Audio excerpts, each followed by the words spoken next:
Today is a special day. It's always special to talk on the last meeting of the year. So for the ones who perhaps don't know, today is the last Sunday that we are gathering, and the center will be closed for the next 2 Sundays. But it's special because as I was preparing last night and this morning, I was thinking about the entire year and thinking about all the things that together as a group we have accomplished, we have done, and we have learned. Whether here in the public group or in our study groups, so much we have a chance to learn this year together. And no matter what we were talking about, no matter what the topic is, the base for all our teachings and our understanding of life comes from here, comes from the teachings of Jesus. And we started to celebrate Jesus' birthday, not so much to the world per se, his physical birth, but his birth in us, within us, since the beginning of the month, talking about him as a friend that we can count on. Last week we look at his role as a psychotherapist in our lives, and today we are going to take a quick look at his role as a master. We are going to attempt to do a short lecture because we will have a little presentation from the kids at the end, and even more important than that, I would like to give you, each one of you, the time before you leave, not to rush out of the door as we do some Sundays to attend to our commitments, but have a time within our time to give each other a big hug, wishing a wonderful Christmas and a Happy New Year, because we go away, it's a good and important rest for us, but we do miss being here, we do miss each one of you, we do miss the energy, and by the time that January comes back, we are so ready to be back here with all of you. So that's the plan for today. So we're gonna talk about Jesus the Master, and many times we have mentioned here a little bit about Jesus' role in relation to our planet. But it's, no matter how many times I hear it, it's just very difficult to understand the concept. So I think it's important to put, if we're gonna call him masters, we can say, okay, what are his credentials, right? Because when I applied for my job at Nova, I had to send them my history, my CV, right, with my credentials. So what's his credentials? So we can think that humankind has been on the face of Earth for about 250,000 years, more or less. The planet was formed 4.5 billion of years ago. And so in between the formation of the planet and the appearance of the human race, we have billions of years where the planet was prepared by superior spirits to come to a condition where human life could exist. So billions of years preparing the environment, the atmosphere, the geology, allowing for the plants to germinate, for the animals to come in place, so that we could come to our new home, to our new school, and to learn and to evolve. And one spirit from the very, very beginning of the formation of the planet has been in charge of this spaceship, and this is the spirit in charge. We learn in the Spirit's book that spirits who are in charge of managing the universe with God are called pure spirits. So some of their roles is the formation of new planets and the guidance of humanity. So this man, this spirit, 4.5 billions of years ago, was a pure spirit. So these are his credentials. Good enough, I think. And so he came to teach us, and in a dialogue that happened around Easter, he would say at close to the end of his life to his disciples, I no longer call you servants, because a servant does not know his master's business. Instead, I have called you friends, for everything that I learned from my Father, I have made known to you. In John. So, what did he come to teach us? He came to teach us everything that he has learned from his Father. He came to teach us what is the experience of living in a happy and perfect world. He came to teach us what are the fundamental characteristics of virtues that we need to acquire and we need to develop in order to be able to partake in this experience.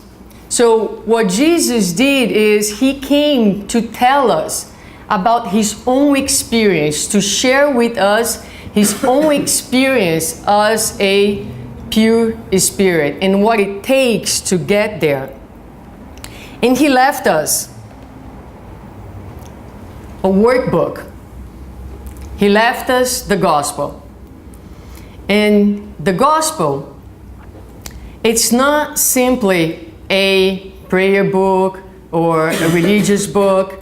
Based on these ideas, we can look at this book and say, here is the synthesis, the summary of these experiences. Experiences of a number of highly evolved spirits who, under the guidance of Jesus, have come to tell us, look, in the entire universe, humbleness and unconditional love are treasures of the human soul. So the synthesis, the homework is here in this book. It's a book where, again, these souls have come to share their experiences. And how did Jesus teach? So today we're going to look a little bit into his methodology. A spirit of this magnitude is speaking to children. So one of his first teaching strategies was to make himself little, in the sense of being able to connect with our situation, where we were. So any of us, if we want to explain anything to our children, we adapt our language so the children can understand what we mean. And that's precisely what he did. So he made himself little so he could live with us horizontally. Second, he knew the students. And he did talk about that last week. He knew as well. One of the strategies of teaching, and I'm learning that myself, and I'm thinking, forget all of the books, let me just follow what Jesus did, because that is perhaps, no, for sure, the most efficient method of teaching. So, but one of the things that he did is he knew well the students. He knew the context that the students were in. He knew how they lived their lives. So as a master, he had the amazing ability of looking at things of the daily lives, mundane occurrences, use those facts to draw from them cosmic and divine lessons. And so there he is, observing that in the houses, the people, the women for most part, would light the candle to make light in the room at night.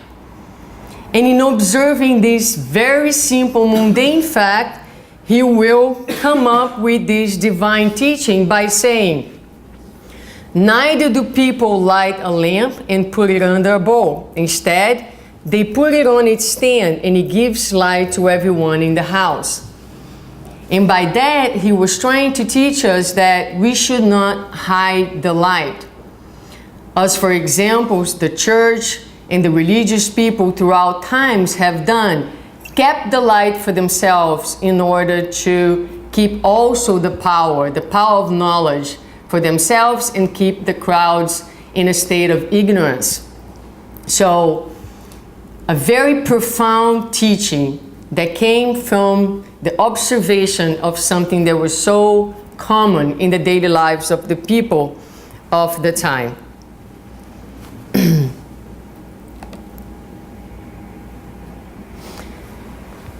But there is something else if we look at the teachings of Jesus and also at the effects that the gospel have in our lives. One of the things for sure that shifts once the gospel starts to take place in our hearts is the way that we see and perceive life and the events and the facts. And Jesus taught us to see life and the events of life from a completely, entirely new perspective, the perspective of the immortal spirit. He had a different way of looking at things and looking at us. There is a short story that doesn't illustrate completely, but I think it starts to introduce this concept that is told by the spirit Humberto de Campos. He said that Jesus was walking with the disciples and they passed by a dog that was dead. And each one of the 12 disciples who passed by the dog had some not nice comment to make about the dog. Whether the appearance of the dog was horrible, whether the smell of the dog was horrible. But Jesus, when he passed and he looked last to that dog, he was able to see that the dog had really, really white and beautiful teeth, and that was his observation. So, like I said, it doesn't illustrate completely, but it does bring this idea, because a lot of times when we look at life, I have done this myself, I wish to be in a different place. I say, well, if I'm in a different place, I'll probably be happy. If I'm in a different planet with the spirits who are already in the regeneration stage, maybe I'll be better.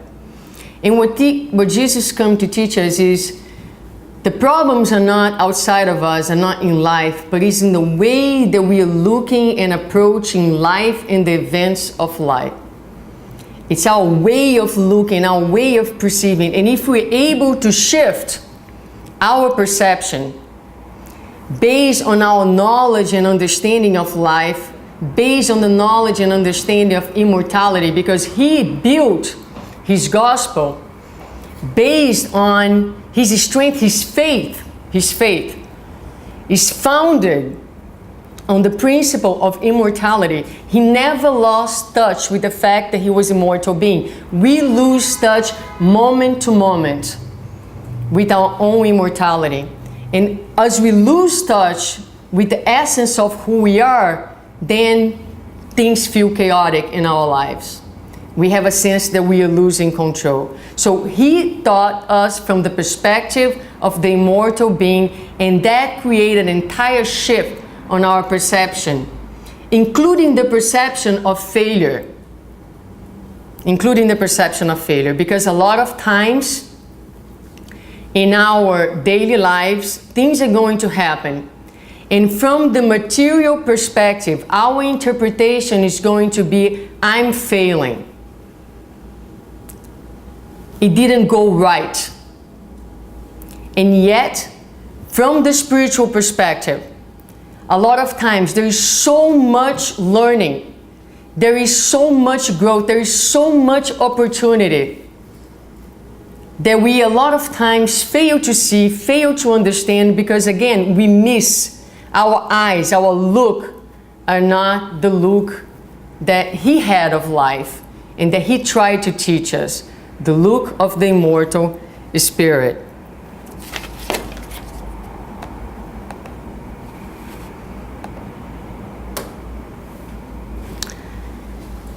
The event of the cross, I think, is perhaps one of the biggest examples that can illustrate this concept. We're going to talk about different aspects of it.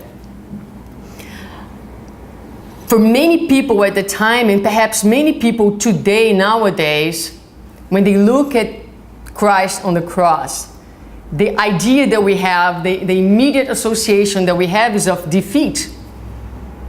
He was crucified. He lost. And many people at the time came to the disciples and said, but didn't he say that he was a king? What kind of king is he that he cannot save himself? People who really didn't have any understanding of what was really going on, and yet from this moment, so many valuable lessons came to us. And that takes us to another important point in the methodology that Jesus used to teach us. We find in our society many spiritual leaders nowadays. And spiritual leaders are really good in telling people what to do. Oh, you must forgive. Oh, you must do this, you must do that. And yet, not always, and not necessarily, because it's part of our humanity, their lifestyle, their behavior, their attitudes will not match what they're telling others to do. On the contrary, Jesus never told us to do anything per se. In reality, he always took the lead and taught us the most powerful tool that he used was his ability to exemplify every single teaching. So at some point, everybody remembers and knows well when he came and told us, you have heard that you shall love your neighbor and hate your enemy.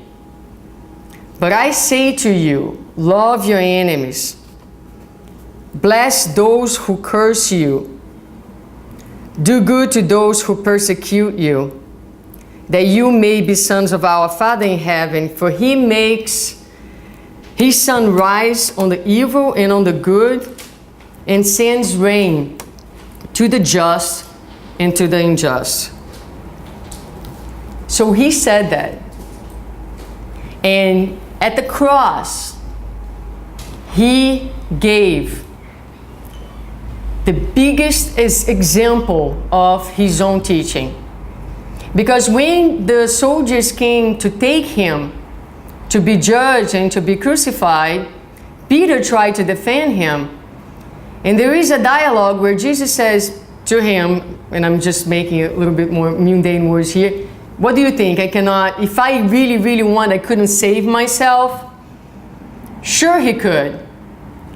But he had in mind the higher purpose of his mission.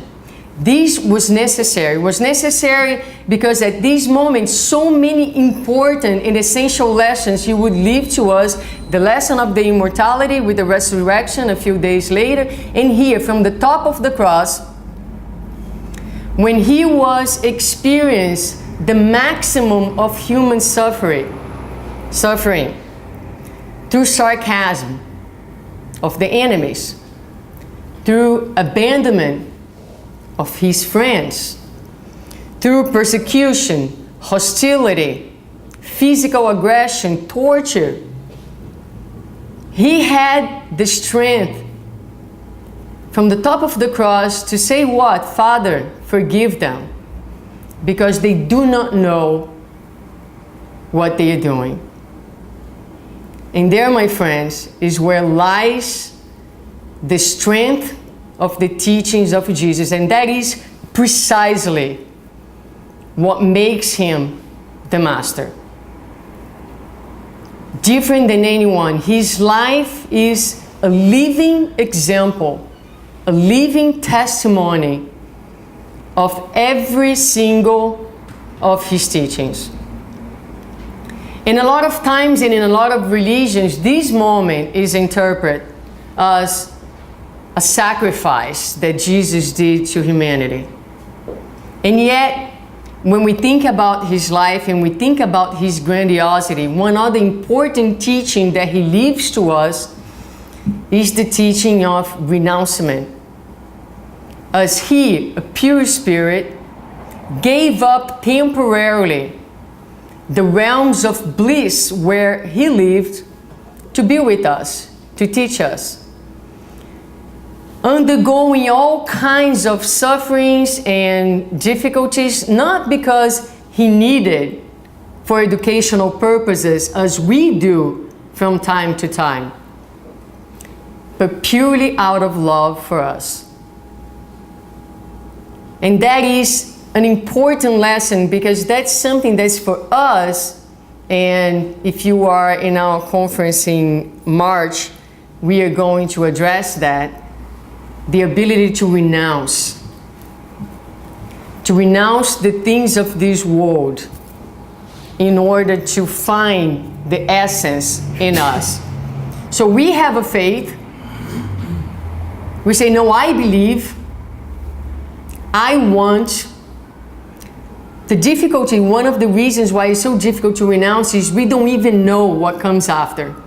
What's being offered to us are feelings, are emotions unknown to us. So a lot of times it's just very difficult to leave what we know.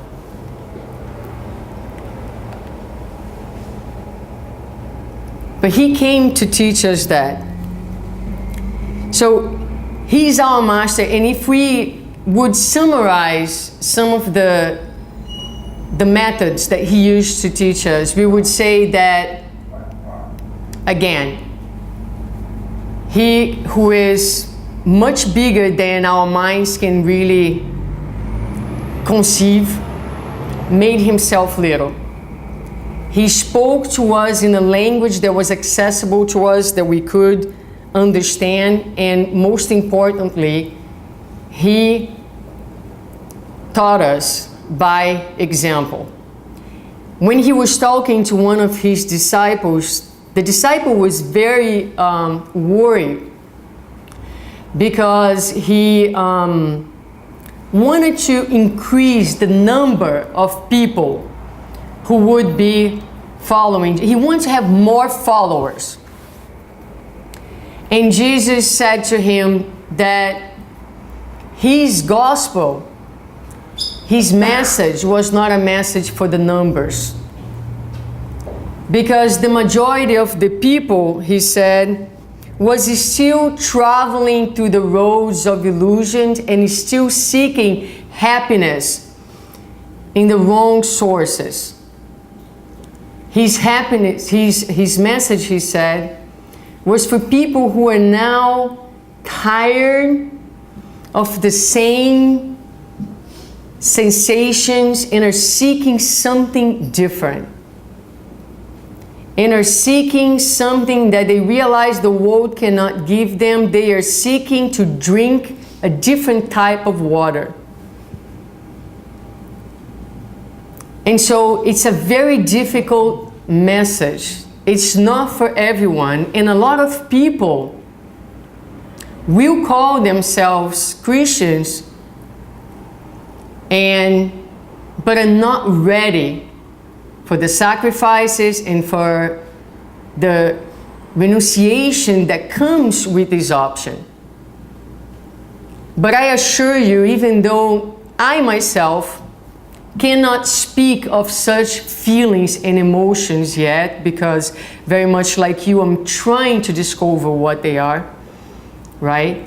But what we learn and what we know is that in every transition process, there is always first that feeling of loss. So we choose to follow his gospel. And as we start giving up on things that we know don't bring us what we are truly seeking and searching for, we feel a horrible sense of loss. Horrible. And we don't have immediately anything else to hold on to. So we need faith. We need to trust that that moment too will pass. And for the ones who persevere, for the ones who trust, they will get to the other side, to the other edge. And they will start to experience right here, not after we die, already these celestial feelings. Perhaps they will last a little bit. Perhaps they won't be strong enough yet, but we will recognize them. We will recognize them because they will feel different than anything else. It's a level of peace. It's a level of harmony. You start to feeling the presence of the good spirits near you. You start to feeling a different energy in your life, and you start to desire their energy and the shift more and more into your life. But you need to give yourself a chance. You need to give yourself a chance. And Paul, in writing to Corinthians, he said something interesting. He said, now you go and be the living epistles of the gospel. So it's not for everyone, because the invitation is for each one of us to be a living message. So it's not an intellectual process. The message is not an intellectual one. It's a message to the heart. It's a message for each one of us to integrate these principles and to become, in our daily lives, we come here to nourish our souls, to fuel our tanks. But the true temple is out there. The true opportunity for worship is our ability to live the gospel, to live the principles as we work every day, as we attend to others. That's our temple. And that's also what he taught. Because he didn't preach within walls. He was preaching everywhere. He was preaching as he was living, as he was doing, as he was fishing, as he was visiting people in their houses. Every single moment of his life was an opportunity to teach. The world is his temple. So I think that's a very important message that he leaves us to as we live here today to celebrate Christmas, to celebrate the power of his message. I would like to leave you with this invitation that comes from Paul in his letter to Corinthians. As we celebrate Christmas, as we go home to be with our loved ones, perhaps for next year or for this new Christian year that is about to start, let's make a commitment. Because I was reading to my children in our gospel at home another day,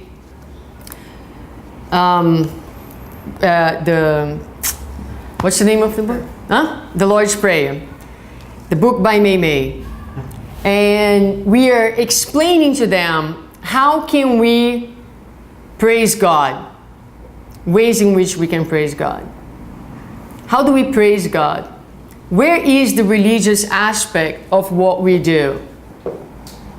Is in that, is in living here, accepting the invitation, and accepting the invitation from Paul to be living messages of Christ out there.